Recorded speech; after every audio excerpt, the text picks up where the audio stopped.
Gebler rummages through the life of his father, the contents of a pile of old suitcases in the final episode of Flesh and Blood.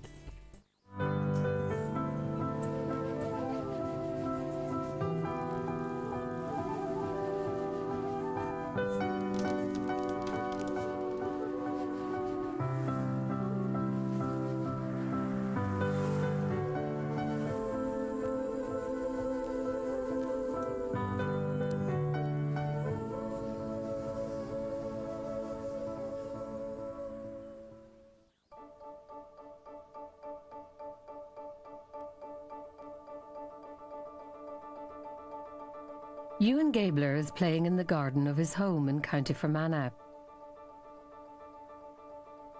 Ewan was born on the day his grandfather Ernest died. Ewan's dad, Carlo, inherited many things from Ernest: his craft as a writer, his need for order, some items of furniture, and a stack of old suitcases which he put away in his loft for 7 years.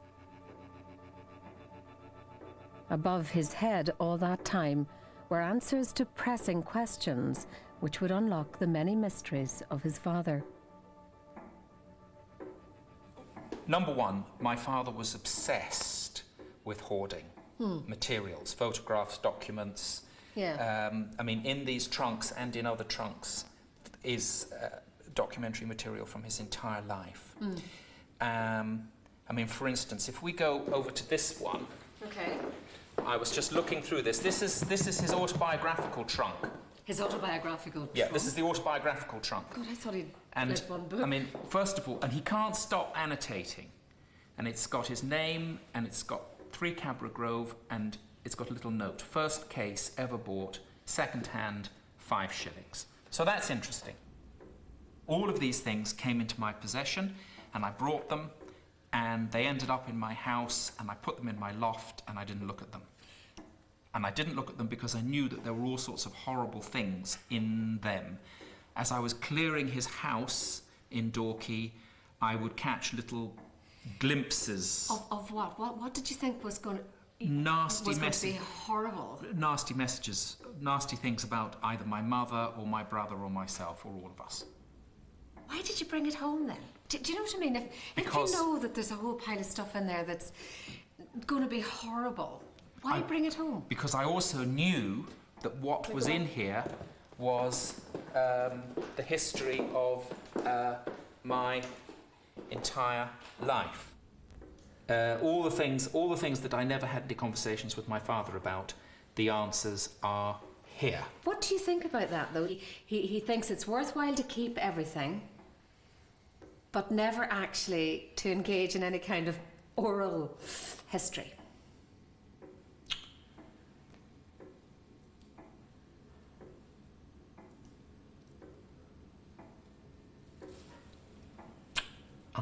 I think that's a very, very good question. And I have never been able to answer that question. I just don't know. I think that he was sunk in such despair and also meshed in such rage, and that we, who were the product of his second marriage, which in turn was the product and enmeshed with his first marriage, which in turn was the product of and enmeshed in his terrible, awful, hideous childhood, we were repositories of misery, pain, confusion, complication, catastrophe, and therefore he didn't want to engage. I think, psychoanalytically, that's why he never, ever once explained anything. We begin to unravel the story of Carlo's father at a gathering to celebrate the launch of a CD recording of a modern Irish opera. Written by Roger Doyle and Carlo Gebler, it's about Carlo's grandfather, Adolf, perhaps the most mysterious Gebler of all. The opera was conceived over lunch. I said, you know, I'd really love to do an opera. And he said, yes, maybe, who knows? We can talk.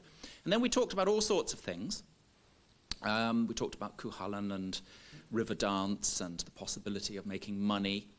And then he said, why don't we take your book, Father and I, and take the part of the story that concerns your grandfather, Adolf Gebler, who came from Bohemia, then Austria-Hungary, came to Ireland in 1910, Jewish guy, gets mixed up with woman, marriage, children, ends up in Ireland for the rest of his life. So he was talking about that, and then he said, and I have a title. It'll be called Adolf Gebler, comma, clarinetist. And now Miss Doyle is going to take the floor. Thank you very much.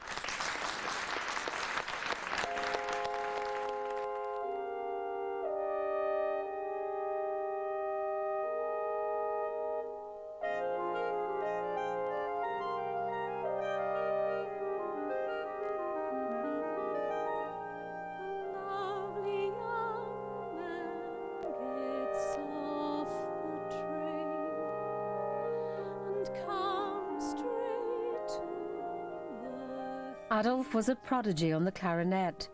He was an exotic catch for Margaret Rita, an usherette at the Gaiety Theatre, where Adolf had secured a few days' work in 1910. But theirs was a marriage based on a misunderstanding. He was thinking Margaret Rita was the daughter of an army colonel, and she was thinking Adolf was Beethoven. It was a calamity, made worse over time by the arrival of 6 children and little money. Moonlit flits from houses in England and Ireland to avoid the rentman were common. Ernest, Carlo's father, was the eldest son.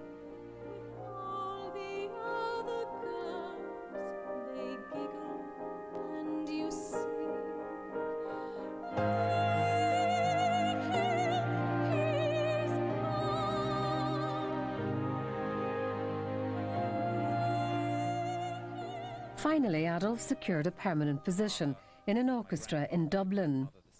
He bought a house here in the suburb of Cabra and quickly saw a business opportunity.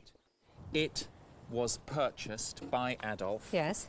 when he came back from Wolverhampton to Ireland in the late 30s to be the first clarinet player in the Studio Players, what became the RTE Symphony Orchestra.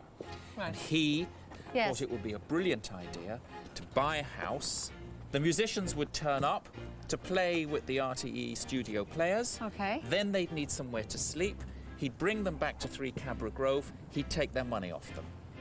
And his wife, Margaret Rita, would be the landlady. Right, okay. Change the beds, cook the that breakfasts, stuff. and so on. Now, my father had been left behind in Wolverhampton to finish off his training Before. as a cinema projectionist. And he then came to Dublin and Yeah. moved into this house where he worked assiduously to turn himself into a writer. Is it as you imagined it? Well, I always knew it was a small Dublin house Yeah. on the north side. Now, I had, in my imagination, Yeah. it's been one of those red brick Dublin houses. All right. And it's got pebble dash, so my fantasy is dashed. Ernest's relationship with his father was far from ideal, and there are stories telling of Adolf's rage over Ernest's determination to become a writer. I was told that my father, Yes. when he moved back from Wolverhampton, came here 1939, 1940, that sort of Somewhere. period. He's trying to turn himself into a writer. Okay. He bought a Remington. Buying a Remington in 1939, 1940 was like buying an Apple Mac now. It was a very difficult thing to do on the salary that he was earning as a cinema projectionist, working in a cinema in Camden Street and Right. elsewhere. And he used to work at the window above the front door. That's what the story was. He worked at that window. At the window above the front door? Yeah. So your father would be sitting up there working away, This is what I have been told. whilst your grandfather would have Would be- various musicians from... Would be coming and going. And my grandfather was so angry that there was another artist in the family. and believed there was only room for one artist in the family, him. And he attempted to hurl the Remington out that window. The equivalent today of throwing an Apple Mac out the window. But he didn't get support from his mother either, particularly. No. I am told that she used to walk past him as he was writing, saying, "You're not going to get anything out of this. You'll never get anywhere out of this." Adolf was very cultured. He felt that my father was a lumpy Caliban. Stupid, uneducated, pointless. He didn't teach my father a musical instrument. He taught all the girls a musical instrument. They all were musical, but my father he wouldn't teach music to at all. Did your father ever know why? Either because he was a boy, or because he was stupid, or because he didn't consider him to be worth it. Or whatever. I mean, he left my father behind in Wolverhampton to finish his training as a cinema projectionist. Now, that's one of, in proletarian terms, that's one of the plum jobs. Cinema projectionist, steam railway engine driver, those are the top jobs, Yeah. But you're not going to go very far. I mean, if you're the son of a trained classical musician and he says, "Oh, I think you should be a cinema projectionist," it's not going to do a lot for your self-esteem, is it? I think not. Adolf couldn't bear two artists under the same roof. Ernest's mother told him his writing would amount to nothing. It was deeply damaging. Later, as a father, Ernest would visit the same kind of negativity on his own son. Your father took a lot of time and energy explaining to you that you were stupid. Yes. And there are lots of resonances there. I think he had had the same experience Exactly. from Adolf. And what is mysterious to me is why Adolf was like that. I know nothing about Adolf's adolescence and childhood and parenting experience. I would think that Adolf had a horrible time. He's in early 20s, he comes to Ireland, he marries a much older woman, and he never goes home again. Why? Something must have happened. Absolutely. And then he is incredibly negative. I'm sounding like a shrink, but he's kind of, he's not very nice to my dad, nor is Rita, for different reasons. And so it doesn't work out. Things got so bad, and such was his resolve to become a writer, that Ernest left home. Quickly, he took up with the struggling writers and artists of Dublin's bohemian set. Amongst them, author, playwright and painter J.P. Dunleavy. He and Ernest became lifelong friends. One thing was his immense intelligence. It was quite staggering. I loved listening to his background as an author. That fascinated me because it was one of the most unusual backgrounds any author could ever have, which started on a landing in a slum dwelling in Dublin where he didn't have a desk, he had nothing. Anything at all he would turn his hand to as an author. So self-taught, he was brilliant with his words and so on. During this time, Ernest started work on an historical novel about the Pilgrim Fathers. He had an idea it would sell in the United States. Others had their doubts. He went every day to the British Museum and sat at a table and started to write this. And people were absolutely, regarded this as a total waste of time. The Plymouth Adventure, a fictionalized account of the voyage of the Mayflower, became an overnight bestseller, defying his contemporaries and the doom-laden predictions of his mother. He was probably the first best-selling author Ireland produced. And Joyce preceded him, and a lot of writers who gained notoriety in every way. But Gebler was the first one who commercialized it and took on the American scene and made something of it. In other words, a big best-selling author.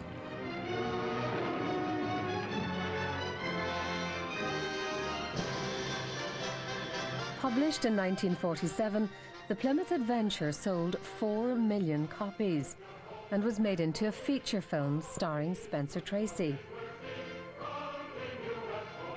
It made Ernest a lot of money.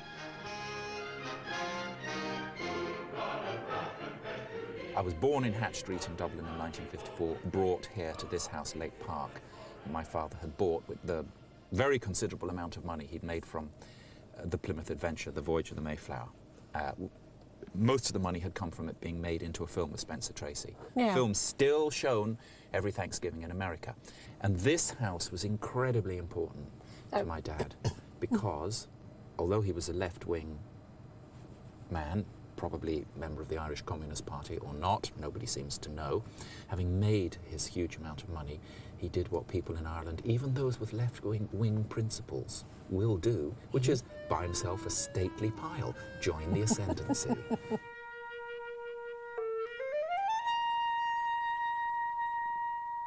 He lived here with his first wife, and the first wife was the American Leatrice Gilbert, daughter of John Gilbert, the great silent film star. She came from a background which is absolutely opposite to his own. Servants, butlers, great big mansions, chauffeured limousines, and all the glamour of Hollywood behind her. And what was their relationship like? Well, he would try to bring her down a step or two, you know. If she wore her mink coat, I remember an instance where they were in Dublin and they parked outside the Shelburne Hotel, but he noticed that she was putting on her mink coat, a very full-length, very extravagant garment. And he reached out as she tried to cross the street to the Shelburne entrance and grabbed the coat and pulled it off her back and said, "You're not going to wear that. You're going to get used to going places without that on your back." So he lived here with her, and they had a child called Carl, after Marx. Then he lost that child. She went to America, and she divorced him by post from Reno. And she took the child with her? Taking the child with her. Oh, he was devastated, utterly devastated. He stayed for days and days, just absolutely isolated away. And I knew this because he would rely upon me to visit and be around and so on. Yes, he was stunned by it. Ernest found solace closer to home. Spurned by his glamorous Hollywood wife, despite providing her with a luxurious lifestyle, he encountered a young Irish woman, an altogether different proposition. And then enter stage left Edna O'Brien. Yes, she came on the scene, and she was working in a chemist's shop or some sort of shop in Dublin, and because she was very attractive and full of life and so on, was suddenly invited out to Lake Park, and that, of course, made an impression on any young woman. You see, when I met Ernest Gebler, I was working in a chemist shop in Cabra Road, and I was a very hard worker. I used to make up the medicines for his father. His father was a musician with the Radio Air and Orchestra, and he had ulcers and things. I think he was unhappy. Was he very excited by her in that she was quite a glamorous-looking woman at that stage? And yes, I think so. He was trying to sort of put her in her place, as it were. He wanted her to behave as if everything was normal to her, all the extravagance, the big country house and so on. And he didn't like the idea if she put on any airs at all. She wanted her to be just straightforward as possible, which was not possible for Edna. He saw me as this country girl who was slightly smitten with the written word. But he didn't see, nobody did, how totally and almost ruthlessly determined I was to become a writer, a real writer. And I am afraid my achievements angered him very much. He'd say terrible things about her, awful things. I mean, well, resembling some of the comments would be this: she's come out from behind the aspidistra, was one of them. And I, amazingly, spotted what she was really like. I said, "You're making fun of a girl who is going to become a famed literary figure." When I finished The Country Girls, I remember his reading it and he said, "Yes, you can write. And I will never forgive you." He was very angry. He was very resentful. He was very undermined. He felt traduced, especially by her literary success. He felt that in some way the acclaim should have been pointed towards him, that he was the person who either helped her to become the writer she became. I think that's what he thought at the beginning. And then later on, as he aged, he began to believe that he had himself actually written the books. As somebody who was present in the house at the time, I can testify that he didn't. I mean, I remember my mother typing. You know, he clearly didn't write the books. But it is eminently possible that he read things, he discussed things, he suggested things, but that's not the same as writing. Did he love her? Did Ernest love Edna?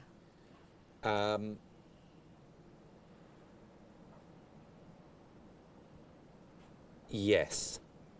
Big long pause there. Yes.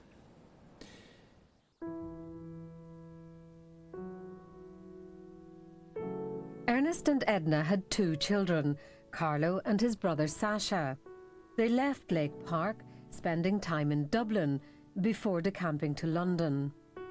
Here, Edna's literary success began. As her star ascended, Ernest's went into decline. The marriage began to fall apart. I was very, very unhappy, and for a good number of years. And I also felt the rampant envy and jealousy. You can't live with someone who's that envious and jealous of you. I think probably 2 writers are a mistake in a family, or maybe 2 actors are. She, in a sense, escaped Ireland and escaped her circumstances by marrying or getting herself mixed up with, and then subsequently marrying my father. That's what happened. And then it ends with her being made to leave, the terrible arguments about the authorship of her books, terrible arguments about money, and she has to leave the house and doesn't see her children for a few years. So for her, it was a nightmare. What film are you taking them to see, or are they going to see this afternoon? They're going to see Fast and Furious. What's Fast and Back at home in Enniskillen, Carlo recalls living with his troubled father. While Ernest was a dutiful parent, he was distant and showed little affection. What is Fast and Furious? No warmth. No, I have no recollection of ever being affectionate, tactile physical contact. Now I have recollection of tactile contact. I suffered incredibly badly with asthma. So he would, for the asthma, put bowls of ammonia in my room at night, and when the ammonia evaporated, well, he worked all night, so he was up anyway. He slept in the day, he'd top up the ammonia. He would spend hours sitting on the bed beside me, massaging my chest with a Vicks vapor rub and teaching me a sort of hypnosis mantra by which I could control the tubes in my chest, get them to settle down and breathe normally. One day, Ernest asked Carlo to write a letter. Sitting on the sofa that now stands in his own home, he told Carlo to choose which parent he would prefer to live with, giving his reasons for his choice. He put Shostakovich on the record player and told Carlo not to leave the room until he'd finished the letter.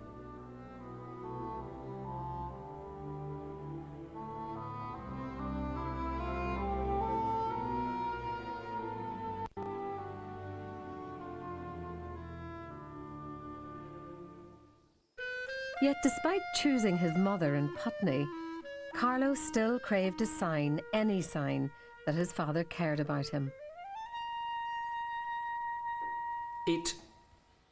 is very unfortunate, but the loving parent is taken for granted. Okay. The loving parent, I mean, children are monsters, as well as being marvellous. But they are great monsters. They are totally self-centered. Somebody loves you, they're nice to you, they give you what you want, and they do all the things that you want. Yeah. Guess what? You ignore them. You only want the attention of the person who doesn't give you any attention. Ernest returned to Dublin with Jane, his new partner. On each occasion they were in Ireland, Edna encouraged her sons to visit their father at his home in Dalkey. When we used to come, my brother and I used to, or my wife and I, but usually with my brother, we'd come down Collingwood Road towards my dad's, and as we came around the corner we would see, first of all, the gate to 92 and 93, and then we would see this sign, Meany Avenue, and we'd go, Meany Avenue, that's where Dad lives. There's some great logic to the fact that this is where he lives. And then we'd go through the gate and we'd have a complicated afternoon with our dad.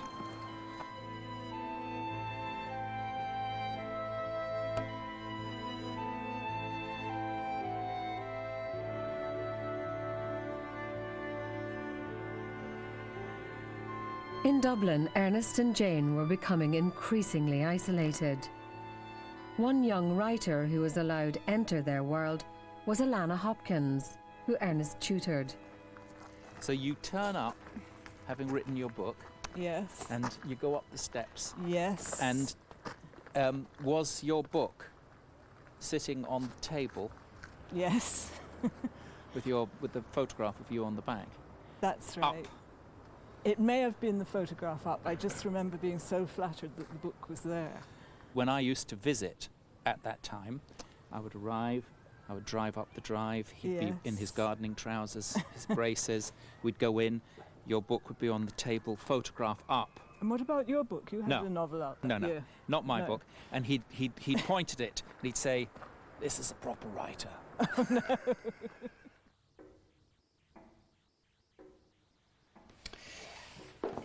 Is that your first novel? That is my first novel, yeah. And you find this in your father's possessions? Yes, this is a novel called The 11th Summer. So I gave this to my father, and you'll notice I referred to him as Ernie. It was very difficult to call him father. To Ernie with love. Love and best wishes, Carlo. It was very difficult to call him father. Impossible. Why? There wasn't anything fatherly or papa-like or daddish about him. He was Ernie. In it, he has written an essay, So a rather critical essay.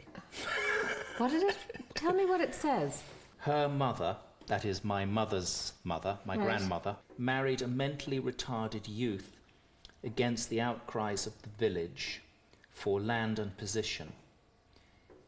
That's my mother's mother. Then he continues, Edna married to gain position of a writer, etc. In other words, Edna married him in order to get her foothold on the literary ladder.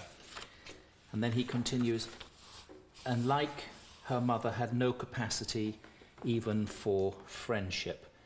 Cunning, cold, and somewhat mentally and emotionally retarded?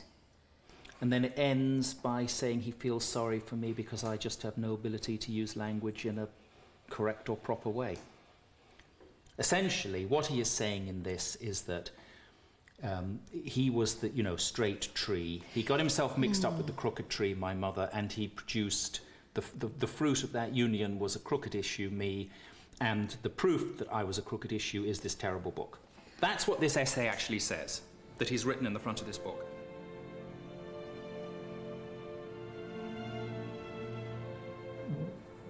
Was he happy? What was his quality? He did seem lonely, and Jane was very strange. I got the impression she probably never saw another human being from one end of the year to the next. Yeah. She didn't seem to know how to say hello to someone even. Yeah. And he was certainly very much living in his own head. And the garden was important to him, wasn't it? The vegetable growing. Yeah. But he stopped writing when Edna started, didn't he? Yeah. More or less. Yeah. But he didn't write because he was depressed. Uh-huh. Terribly, terribly, terribly depressed. And he really couldn't understand the way that his not writing and the way his life had not worked out, and the pain and the suffering and the unhappiness and the misery that was visited from previous generations on him all inhibited him Yes. from being an effective human being and a loving human being. This is your first book. You sent it to him. This is your first. Yeah. This is your first novel. This is Yeah. Carlo Gebler, the writer. And you send this to him, and you don't hear anything. Nothing. And you know about Alana Hopkins, and you know all of that. Yeah. And then you come across this. I can't imagine how it feels to read lots of bits of this, but particularly I feel sorry for him in that he has the Edna condition, can't come to terms with language in that accepted meaning in usage of a word. That must be very, very difficult. What you have to do when you grow up is you can never disinvent the past. You'll always be the person who reads this, and you'll always be the person, the slightly nervous, shy, frightened, lovesick child who wants his father's attention and fails to get it, sort of 35 years earlier. But you also have to be a mensch, You've got to grow up, be a man, think, apply insight, make sense out of what you have been fortunate or unfortunate enough to have been given. Your inheritance, your life, your parents, your stories, the entire narrative material that makes you what you are. And so, yes, there are all these painful things, no question about that. Lots and lots and lots of them. I mean, this is just one of them. I mean, there are dozens and dozens more. But what I also got, sifting through all of this material, was this fantastic sense of his misery, his unhappiness. So I'm reading this and I'm thinking, the boy in me is thinking, or the young writer in me is thinking, I don't get this. He loves other people and praises their books. He rubbishes my book. How can he do this to me? He's my dad. Dads don't do that to you. That's not allowed. And I find this. Right. All my life I would know, and particularly when listening to, say, Richard Strauss, Don Quixote, that I had missed my, in inverted commas, true profession, music. Why didn't I get it myself in my 20s? All you needed to write was a pen and paper, and it could be done, self-taught, anywhere, in the middle of the night or the day. To self-teach yourself music from the beginning was too daunting even to contemplate, while going to work to eat. Learning to write could be done on my knee, at work, in the cinema projection box, in between the real changes. Never too late to go get lessons on piano now. Your hands are still flexible. Age 73. He wasn't taught music by Adolf. This is tortured. Absolutely. This is a man at the end of his life who's written The Plymouth Adventure, sold 4 million copies, had a movie with Spencer Tracy, had relationships. They didn't end very happily, but and he is enraged. He feels he's a failure. He feels that the thing that he ought to have done, which is music, like his father, has been denied him. He's been thwarted. He cannot come to terms with the fact that he is unfulfilled.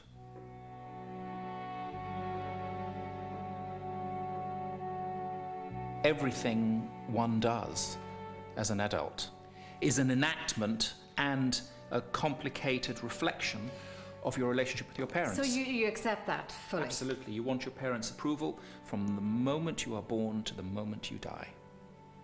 That's inescapable.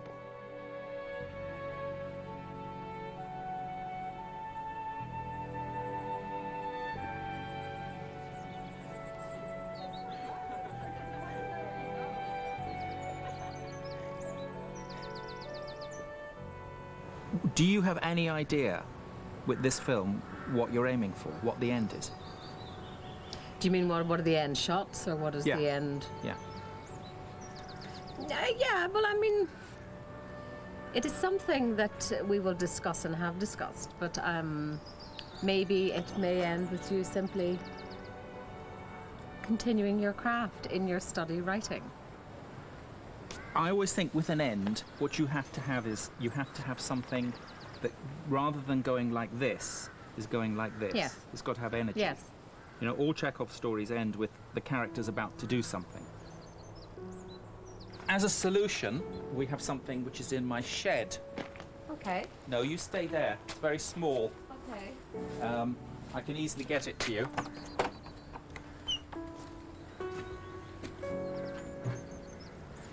And it's this. Oh my God.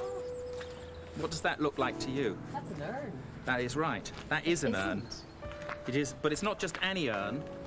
It's the urn of 12553. Ernest Gebler. This is your father's ashes. These are my father's ashes. He died the same day Ewan was born. Now, So how do you see this as the ending? That it is his Well, ending, or what? the thing is that I have no idea what to do with these. If I knew my father better, I would know that he was happiest as a child, or he was happiest in Lake Park. He was definitely not happiest in Cabra Grove. Or he was happiest in Morden. Yeah. Or Yeah. he was happiest in Collimore Road. I have no idea what to do with these. And, you know, these are his remains. I mean, they are just, it's just dust. It's just ash. Yeah. But what does one do with this stuff?